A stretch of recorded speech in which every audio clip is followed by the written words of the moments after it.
Welcome to PresidentCast. I am Regina Wilson, President of the Allegheny County Bar Association. This episode will discuss the multi-generational workforce in today's legal community.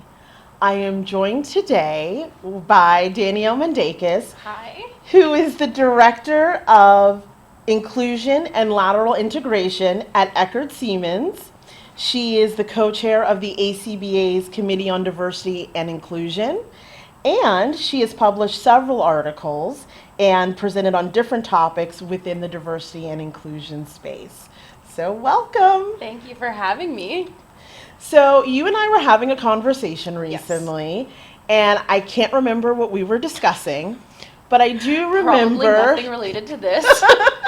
But I do remember that you said pretty much, well, you know, there are 5 generations in the legal community. Yeah. And I will admit that I was very surprised because that sounds like a lot of different generations to be in the workforce. Yeah. And so I thought it was important to discuss this topic and to share it with the legal community because it has so many implications on how we interact with each other and how people just show up in the workforce. So, but before we start things off, we want to clarify the generations that we're discussing. Yes. And just so that we're clear. So the first generation is the silent generation. And then baby boomers, Yes. Gen X, millennials, and Gen Z. Yes. And we are acknowledging that there are micro-generations. I am part of a micro-generation, but we're just going to stick with the 5 main generations. And there really isn't a clear definition of the years. When I was looking this up, everyone seems to have different start and end years. There's a little fluctuation around those for sure. Yes, but can you get us started on what are the characteristics of these 5 generations? Sure. So Regina's right. 5 is the most amount of generations that we have in modern history, at least in the record books, in the workforce ever. And it starts with our silent generation, our traditionalists, also known as the greatest generation. Right. And when we think about some of the monikers of that generation in particular, right, they're known as the silent generation because they really are the group that originated the idea of put up, kind of, or, you know, the other words we'd use, be quiet. It rhymes with put up, but right. won't use that term today. Well, yeah, for the sake of this podcast. They are also the group that really, you know, originated the concept of children being seen and not heard. So when we talk about generations in the workforce and we're thinking about who holds what role, it's really important to think through who that generation might perceive as children, right, in the workforce. The greatest generation, because they were really developed during times of war and strife. That group, depending on when they were born, saw World War I, or the vestiges of it at least, World War II, the Great Depression, right? They really experienced a lot in their formative years. They are amazingly thrifty. This is also our original group of networkers, but what networking looked like was a little bit different, very heavily centered on face-to-face interactions. That group really values brick and mortar institutions, right? So going to the store, these are the folks who stop and have amazing conversations with the cashiers and all the folks that they run into and just make you feel warm and special, right? They're really, really fantastic at those interactions. Then we are followed by our baby boomers, who come next. They were born in the post-war economic boom of World War II, right? They are one of the largest generations in recorded history, which is really interesting. They are also in leadership and law. It's really interesting because we have so many folks who really persevere in their careers and who are in the legal industry a lot longer than in many other industries, right? So we're still seeing leadership who are traditionalists in some cases and baby boomers, which is not necessarily the case throughout the workforce. We're starting to see a lot of those folks transition out of the workforce. We still have a significant number here, right? And again, in those leadership or advisory roles to leadership. So our baby boomers come next. They are the group who really sort of advented the idea of work perks, of merit-based achievement. It followed up on their traditionalist predecessors, right? Again, that group had a lot of time in the armed services. They're very big on authority and following respect of authority figures in those spaces. Baby boomers kind of carry on that tradition, right? You earn sort of what you work for. This meritocracy is really cemented in this group. And then they're followed by Generation X, who are known as our latchkey generation. Okay. They are the least parented generation in history, Oh. right? So this is our first group where, we saw youngsters being given keys to homes and having independent access to the home as parents were beginning to enter the workforce. This is also where we start to see divorce becoming societally more normalized, right? And as a result, we're seeing women enter the workforce in much larger numbers than they had before, especially in chosen professions as opposed to more standardized professions that were expected of them. So typically, if we were seeing women in the workforce prior, they might have been nurses or teachers. Now we're starting to see people enter spaces that perhaps were untested before in much larger numbers, right? This is the group that really brings home the idea of working smarter, not harder, right? Okay. And so we start to see efficiencies being developed in this group. Two things I want to note about our Generation X group also. They are 25% smaller than the baby boomers before them and 25% smaller than the millennials after them, right? So they are also one of our smallest generations in the workforce. Gen X is also really well known for the concept, like I said, of working smarter, not harder. During this time, we start to see globalization taking prevalence in the workforce. And this is where we begin to see the shift in workplace loyalty, right? So if we think about a lot of our parents, grandparents, depending on where you are in this spectrum, sometimes great-grandparents, if you're closer to my age, right? You might have known those folks to work at one organization, maybe for their entire career, maybe two. There was this real sense of workplace loyalty, right? You were super loyal to your company, you were loyal to your boss. In the 80s, in particular, as we see workforces begin to move offshores and companies taking their business elsewhere, people are losing their jobs, we're seeing these layoffs happen, right? People are saying, why do I need to stay loyal to a workplace? I'm going to be loyal to where the opportunities lie. And this is where we begin to see, sort of that mobility within the workplace that millennials who follow Generation X are so well known for, right? In terms of moving back and forth or through different organizations throughout sort of the story of their career. Millennials, like I said, who follow Gen X are known for being really independent. As a whole, they tend to crave feedback and really value those sorts of communications where they feel like they are being supported and nurtured and also learning. I think there is a sense of wanting to be included, of expecting to be included at all levels of decision-making processes, which can sometimes be really challenging for folks in leadership and for those who seeking to be there who are millennials, right? Right. And that group is just really focused on achievement and being achievement-oriented. This is also the beginning of the group where we start to see the shift from equality to equity really taking place. And sometimes that can present a challenge in the workforce for folks who are maybe not accustomed to that concept. And then rounding out our groups, we've got Gen Z, who are sort of the newest to the workforce. This group is entirely different than any group before them, right? Millennials are what we call tech savvy. Right, so I'm a millennial. I'll out myself. I'm a millennial as well. Okay. I'm for the first year of the millennial generation. Yes, and we know technology in its modern form, right? But when I was in school, we actually had, and for those of you watching, I don't know if you had this as well, we had type to learn, right? And it was this program, they put it on the screen, they would put like cardboard or some sort of block over your keyboard and you learned to type, right? Like you play these games with space aliens and all sorts of things to learn to type on a keyboard. So learning to use a keyboard, learning to use technology was part of how we grew up, right? Learning to use the internet. Gen Z has never had to learn because it's been incorporated for them. They are tech fluent. They've never had to learn to type because they've never known a world where you didn't type, right? When we were kids, we could still submit papers that were handwritten. Many a time, guilty.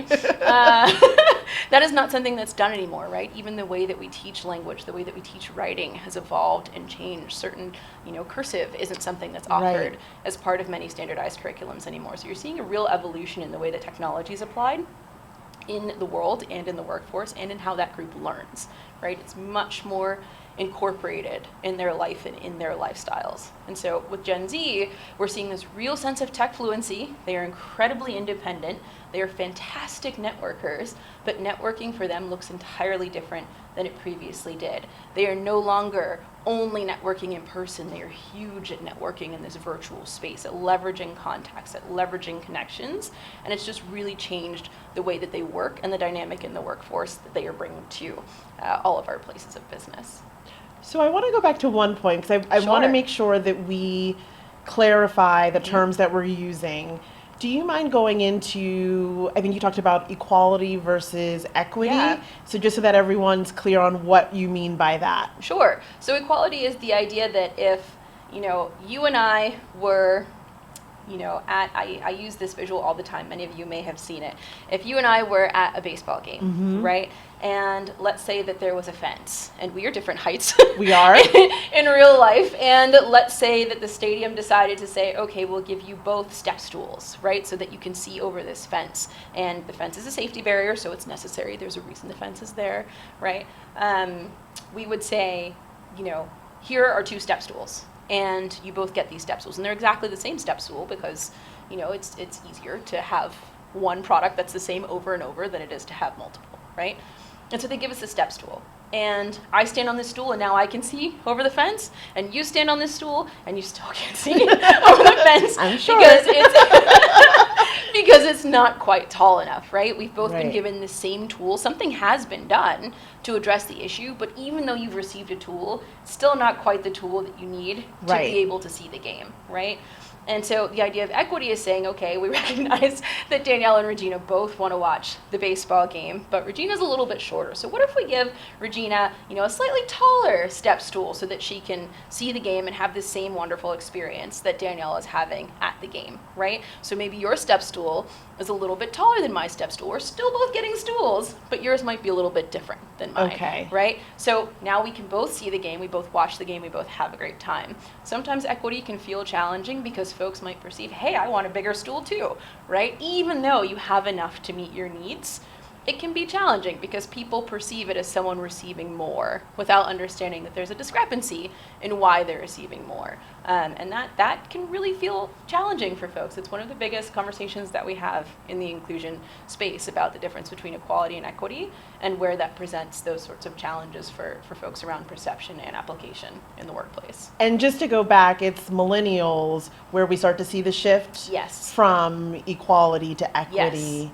As a prevalent sort of dominant societal Right. factor. Okay. Okay. So in thinking about the characteristics of these 5 generations, already just talking about those characteristics, there are just so many differences. So thinking about their communication styles, Yeah. I'm thinking of just within the workspace, communicating via phone call, face-to-face, or email, possibly texting or WhatsApping. So what are we seeing in communication styles between the generations?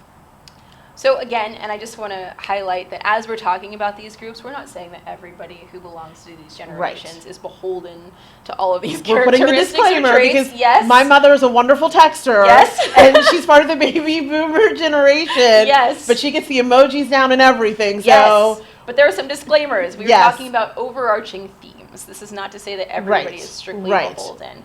And for the record, my mother is a wonderful texter too. But some of my grandma's sisters, for example, send me texts like their emails, and it's the sweetest thing because it has a sign off and it'll say, Dear Danielle, here's what I'm telling you about the package I sent for Liv, and then at the end it'll say, Love Aunt Lynn or Love Auntie Right. Millie, right? And you laugh because you go, you're texting me, I know it's from you. but it's the sweetest, and I Right. love it. I digress. Where we see some of these differences in the workplace, as I said, if we think back to our traditionalists and our baby boomers, right? These are the groups that love FaceTime. They love interacting. It's comfortable. It's how they learned, right? It's how they were taught to interact. You are there. You put in your time, people see you, you're visible. This is how you're adding value to the workplace, right? Whether that is because you're communicating that an assignment is due, or because you're hoping to help mentor somebody or sponsor them or teach them in some way.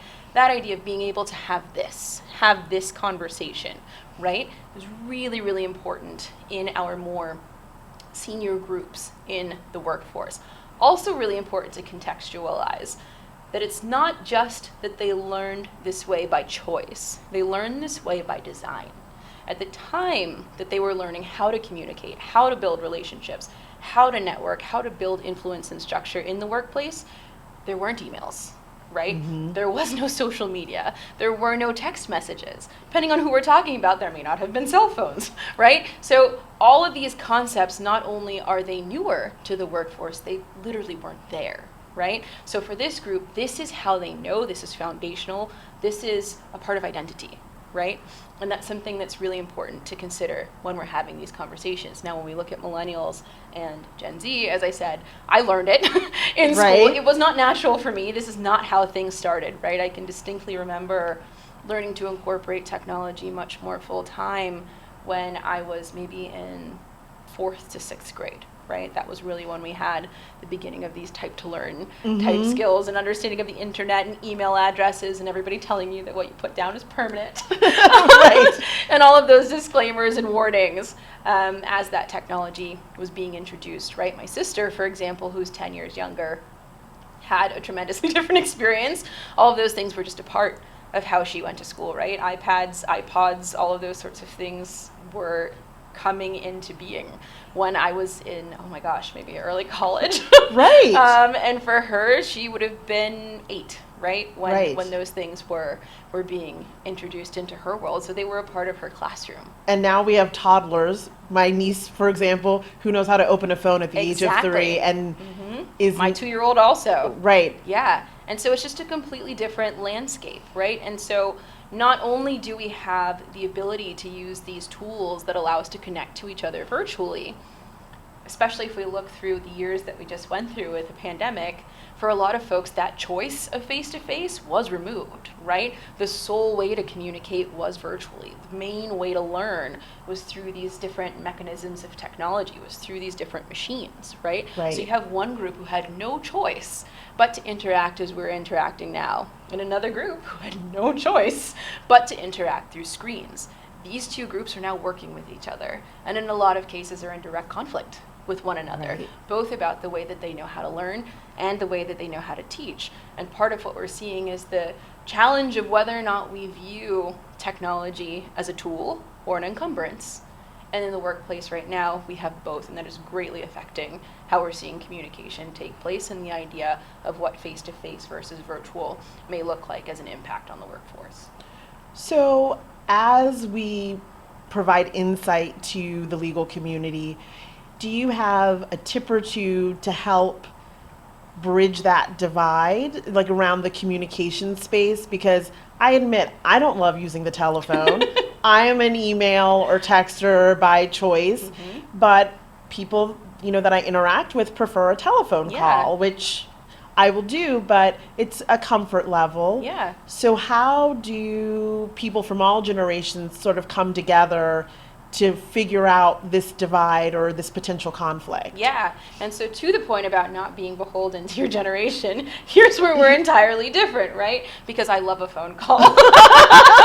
I love an in-person meeting. I love a Zoom or Teams or somewhere where I can see you. Right. No, I do love a Zoom, but but I think too, part of that for me is because I read so much into expressions and body language, and in my space in particular, I am always looking for reactions, right? That's really integral to my particular space in the workforce. I have to understand how people are seeing and responding and reacting to the information that I'm sharing so that I know how to temper a message, how to tone a message, how to make sure that message is most effectively directed, right? That's very specific to the work that I do, and I understand that. Well, but to a point though, it is important when communicating with anyone. Right. A lot of communication does come from facial expressions Right. and body language, which you do not see Right. when you're emailing somebody or texting with someone. Right. which reminds me of, it's a little bit off topic, a Key and Peele sketch where they're texting each other and one's very mad and one thinks they're having a pleasant conversation because they're interpreting the tone differently. But if they saw the video that we saw, they would know that one was upset and one was pleasantly, you know, was like, oh, okay, we'll have a good Saturday. Exactly. So, I mean, so there is benefit to the face-to-face, to the phone call where you can hear somebody's voice. So there can be. I won't say absolutes that there is. No, it's not absolute because once again, I love my email or texting. Yeah. So, but getting back to it, how do we bring people together to sort of find common ground? I think it's a happy medium of both, right? You've got to be comfortable with both. And you've got to learn how to do both. I will say for me personally, part of the reason that I love to have those face-to-face conversations, again, thinking through the reaction-based aspect of this, is I think through sometimes some of the challenges that I know somebody who comes from my background who looks like me can face, right?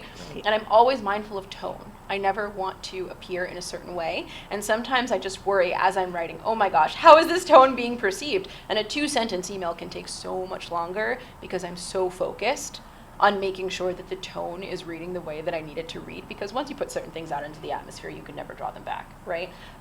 Whereas I know if I just picked up the phone and talked to that person, it could have been 5 minutes and it would have been done, right? As opposed to a process. This is me, personally.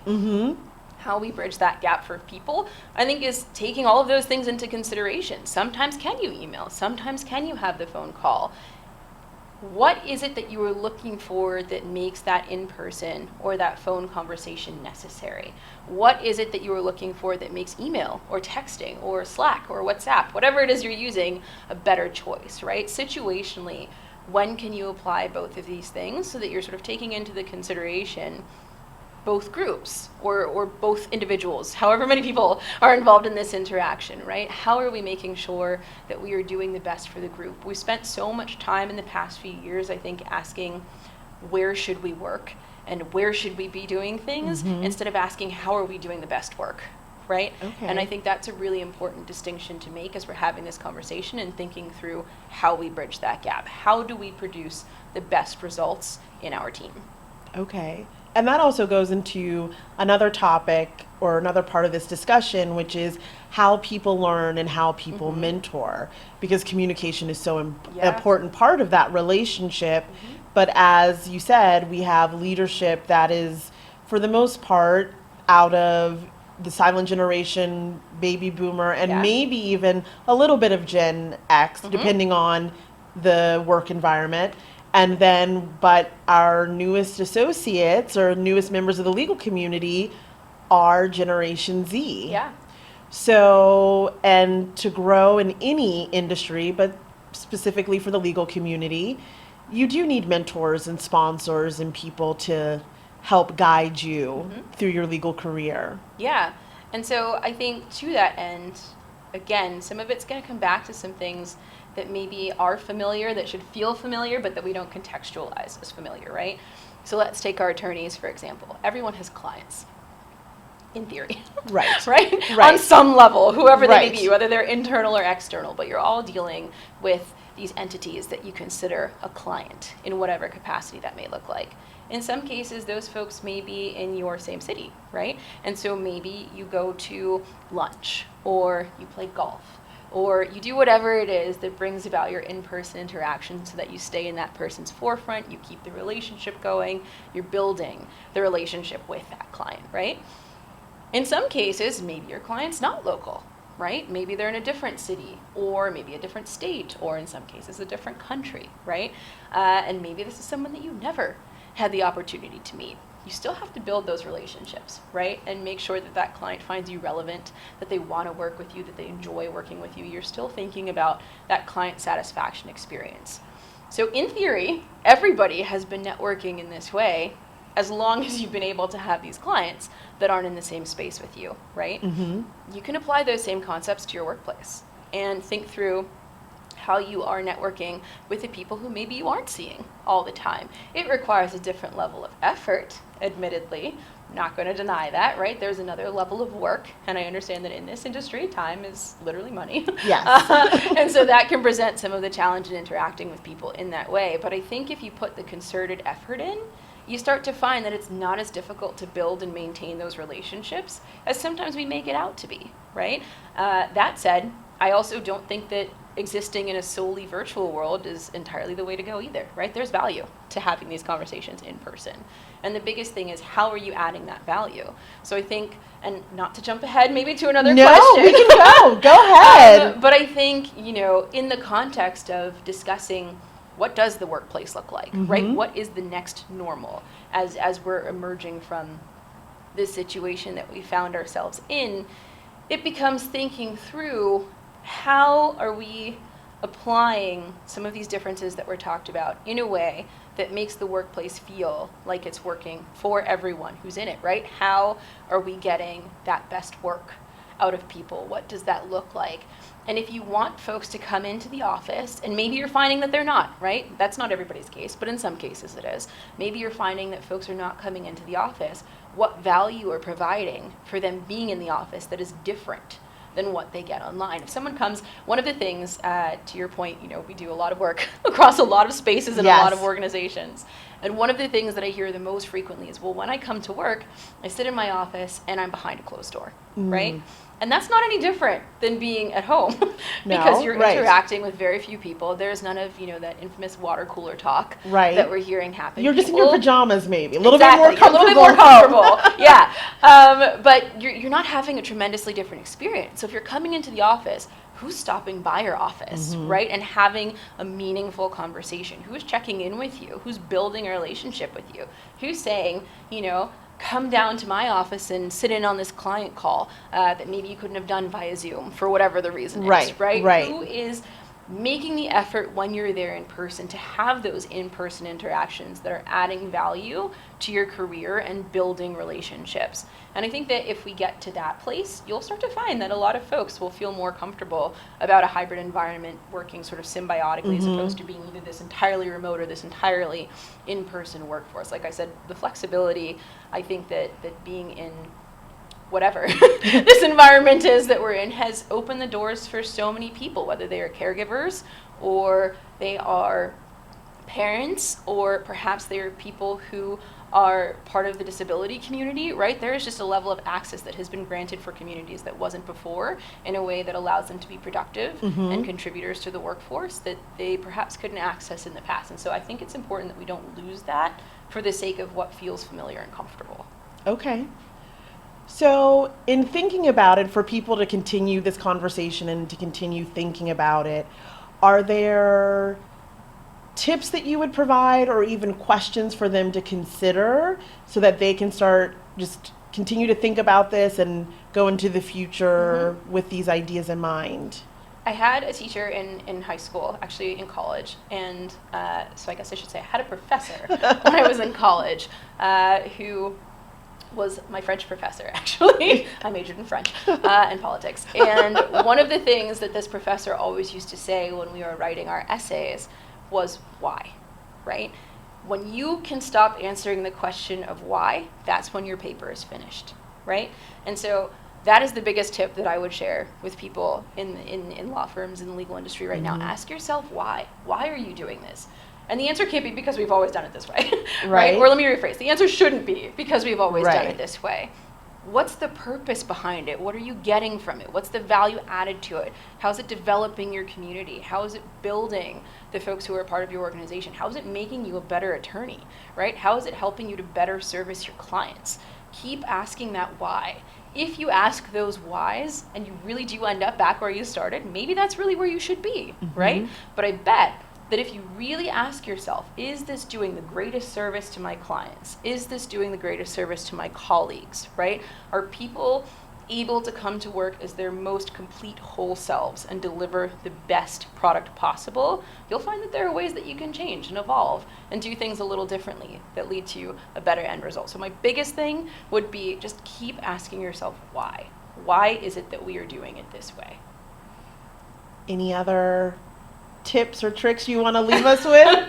I think, just keep being, as people in this space, just keep being open to being flexible and being agile in the workplace as changes come. And as this evolution takes place, I think one of the most beautiful things about this space, and one of the reasons why I enjoy being part of it as somebody who is not practicing, who's not a lawyer, right, is because law has such incredible traditions. But sometimes what can also be a hindrance are some of those traditions, right? And so it's okay to think through honoring a tradition and understanding how we got to this space that we're in and celebrating that it's led us to where we are. It's also okay to say maybe this isn't serving us in the best way possible anymore, and what can we be doing to strengthen a new tradition, to create new traditions, and to, fully understand and appreciate and love where we've come from, but also really embrace the direction of where we're going and the direction that the world is going in, and thinking through, again, how we just work the best and how we provide the best servants to those that we work with and for.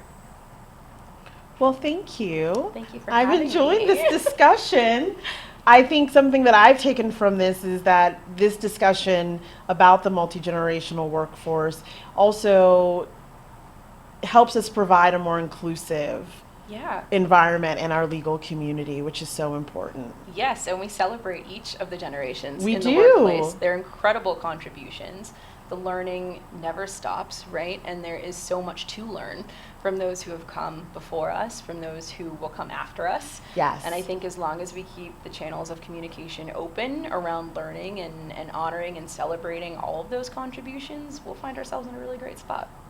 Well, thank you so much. Thank you, I Regina. enjoyed this conversation. Same here.